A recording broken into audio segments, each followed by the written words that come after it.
What's up, everybody? Sitting there meditating. Home today. School closed, so I got my girls or my wife at work. Must be a thing to think about a particular situation I'm dealing with right now. Not a situation, just I don't know what else to call it, but I say not a situation because I don't want people to think that I'm in some dire situation, because I'm not, for the most part. But I want to say something.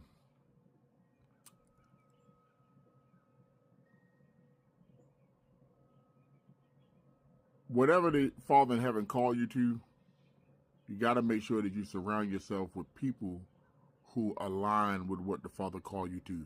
I ain't talking about get people to get on board with what you want to do, but people who the Holy Spirit has poured into, and in turn it aligns with what He's poured into you to do.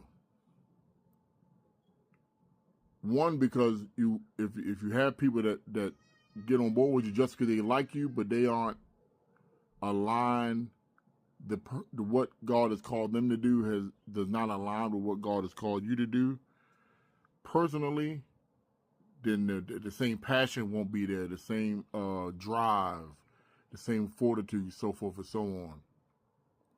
And with that, when you run into people that don't necessarily align, you don't get upset, because we're not all called to do the same thing.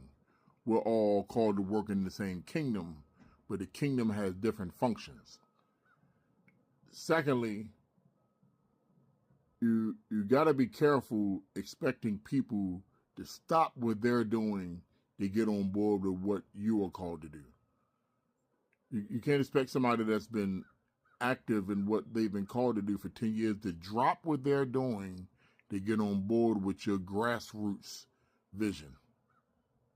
They may be able to support in whatever means that they have the capacity for, so forth and so on, but that doesn't mean that they should drop what they're doing and then turn around and invest most of their energy into what you've been called to do.